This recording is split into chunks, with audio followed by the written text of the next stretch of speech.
And we're utilizing 33 DSNY vans and 2 DSNY buses to transport shovelers where they're needed faster. And for those who want to do more to help your neighbors and earn some extra cash, you too can become an emergency snow shoveler. Just show up at your local sanitation garage between 8 a.m. and 1 p.m. tomorrow with your paperwork, which is accessible online at nyc.gov/snow, and you can get started right away. And we're utilizing 33 DSNY vans and 2 DSNY buses to transport shovelers. Listen to that tone right there, right? Community effort. You know, look out for each other. Help your neighbors. Y'all know what y'all came in for. And you know what I got to do. I got to translate this for y'all real quick. What he's basically saying is we don't have the manpower. And that's fine. Snowstorms are real. Cities get overwhelmed. You know, that part isn't crazy. Not so much. We're not looking at that part. Now, what's crazy is actually what happens next. Yes. Because when he says help, he doesn't mean just grab a shovel. He means register. Hypocrisy alert. NYC Mayor Zoran Mamdani, I can't even say his name. Mamdani is asking New Yorkers to help shovel snow, but you have to register. Here's the catch. Mamdani demands you show 2 forms of ID. What? 2 forms of ID, plus copies, and a social security card. These are the eligibility requirements from a screenshot right here. So, you know, you can't get to every block, but you can process paperwork, 2 forms of ID, copies, photos, social security card to shovel snow. Okay. I feel like the pause made the point. Now, I'm not even going to argue policy right now. I'm just asking, how does a city go from we need emergency help to please bring your documents? That escalated pretty fast. Am I wrong? And the same people who say ID requirements are barriers in one situation are suddenly very comfortable with them in another one. Interesting. But wait, the snow, unfortunately, is just the appetizer. You know what comes next. The bill. Game plan. I don't think he's thought that far ahead. I think he's building the plane as he's flying it and hoping it stays in the air. I don't think he anticipated. He obviously did not do his research. Maybe there was a lot of animus between him and the Adams administration. There wasn't a lot shared. But he acts like he's completely surprised by the budget and everything that Adams set up before he left. One of the things he wants to do is essentially, you can call it defund the police. So in other words, all the places where they still need to hire somebody on the NYPD, he wants to just eliminate those rather than hiring someone to fix them to save money. And then there was a plan to hire 5,000 more cops, and he says, nah, won't do that at all. Game plan. Now, that line right there, building a plane as he's flying it. I ain't gonna lie, you need to put that one on the shirt. That's not even an insult. That's anxiety. Because while we're talking about shovels, there's a 9.5% property tax hike floating around. 9.5 in New York. I tried to say New York like a New Yorker. New York. Yeah, if you're from New York, forgive me. Don't hold that one against me. But you know what that means, right? You don't tax property. You tax people who live in it. And if you think that stops at homeowners, come on, you're in the kingdom. I need you to hit this very next clip very carefully. I know it's a late night phone call, but you picked up because you know I got the tea and I'm going to give it to you. So let me tell you what's been going on with these tariffs first, right? So I know y'all been reading that the Supreme Court blocked Donald Junquevis' tariffs. Let me let you know what really happened with that. Now, the courts ruled that the IEEPA authorities cannot be used to raise not even $1 of revenue. So Donald Junquevis said, I'm going to play chess while y'all play Uno. So now what we going to do, we going to change this shit up. Little do they know, they done brought the thug out of Donald Junquevis, and he done went from Donald Junquevis to Do-Rag Donald, honey. He sat them down and told them, listen, we're finna use Section 232. That's what we finna do. And 301 with the tariff authorities. Now, we finna combine that with Section 122. So I tell you what, whatever y'all paying these judges to block my shit, gon' put 10% on top of that. Because I'm going to tell you this right now. You playing with my goddamn money and my time. And them two things I don't like to be played with. So put it in your budget, that 10% tariff, because you're going to add that to whatever you paying them goddamn judges, and all those finna get paid.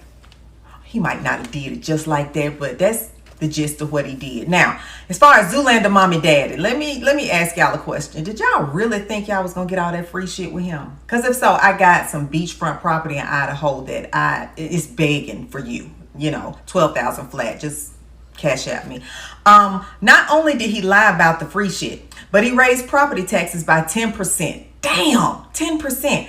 So he raised bus fare. He let go of 5,000 police. The trash is piled high as the Empire State Building, honey. And they talking about banning dogs because most of the Muslim community really don't fool with dogs. So y'all can say goodbye to Mr. Piddles and Oreo, child, because they might take them from you or tell your ass to get out of here. Now, Mitch Turtle Power McConnell. What the fuck wrong with you? Okay, what's wrong with you? You don't want people to show ID to vote. Now, we all know that you might be just a few years away from telling Jesus all about your troubles in person. But while you are here, just do the right thing, Franklin the Turtle, because ain't nobody got time for this shit now. We can show ID for everything else. We can show ID to vote too. We can show ID to drink. We can show ID to get tobacco. We can show ID for everything. You can show it to vote. Now, did y'all know, this the gossip, did y'all know that Ketanji Brown Jackson is the one that sentenced the man from Pizzagate, like in 2017, and then 5 years later Joe Biden picked her to be a Supreme Court judge? I'm not saying all that shit is connected, but what I am saying is I don't think too much shit is a coincidence in life. Either way it goes, that's the tea, that's the gossip. I'm gonna talk to y'all tomorrow. I love y'all so much. God bless you. God bless America. God bless Donald John Quavius Trump. Pick up the phone tomorrow because I'm gonna have some more shit to tell you. Love you. Nah, I'll put on the gloves because I'm saying she came out fighting. I mean, she was up in that thing going crazy. But you see what just happened, right? Outside of the other stuff, the tone shifted. All right, it stopped being, how do I say theoretical? It stopped being theoretical because once prices move, everything moves. Energy, rent, insurance, food, materials. It's never just one lever. New Yorkers are well, even before I say that. No, New Yorkers are staring at their own bill, wondering which direction is up. That's why and this is why everyone is arguing tariffs versus taxes. Now, here's the part nobody likes to admit. When property taxes go up, landlords, they don't just absorb it out of kindness. That's not how it works. Let me show you why.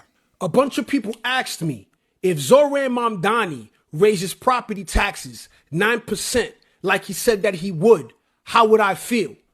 My response to them is, oh, well, I'm not the one that's going to be paying for it. You will. Everybody was excited voting for the new mayor, Zoran Mamdani.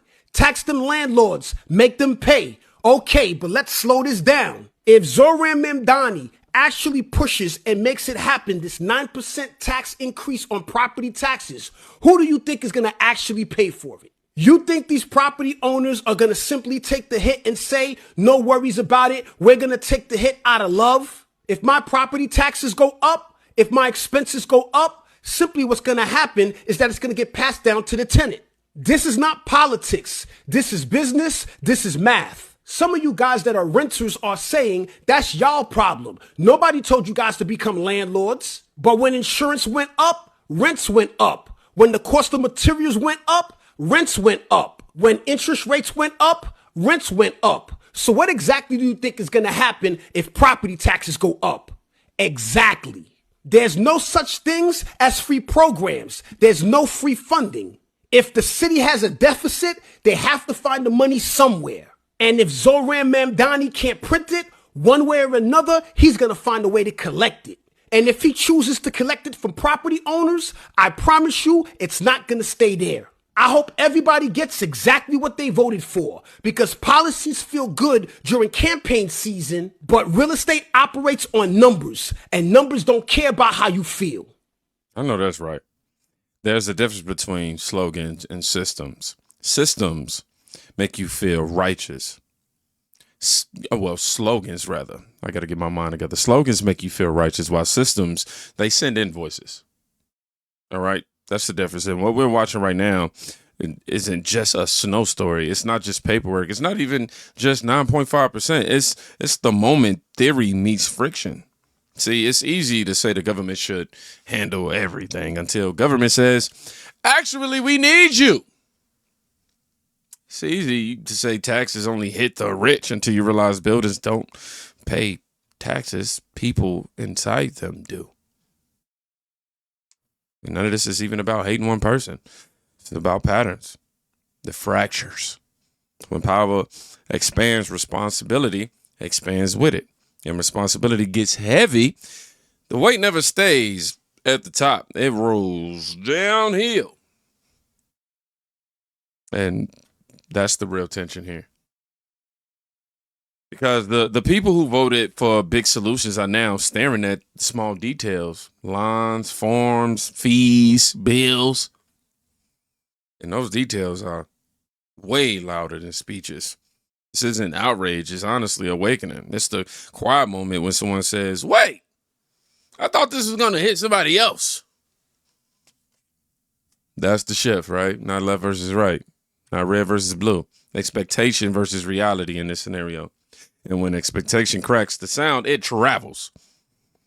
New York, unfortunately, is feeling it first, but cities across the country, we watching. Because once you see how the machine works, you stop cheering for the slogans and start counting the calls. And when people start counting, that's when politics change. So if you made it today to this video, I want you to write one word. I just want you to write the word reality. Because that's exactly what we're seeing and experience. My son's birthday went really well. And I'm now about to get ready to go watch these UFC fights. I'm super late. But I had to come up here and knock out another video before I left because y'all know I love y'all. And I got to keep y'all the scoop on what's going on. But y'all enjoy the rest of y'all evening. Be safe. Go check on somebody today. You can quite literally be saving their life. Peace.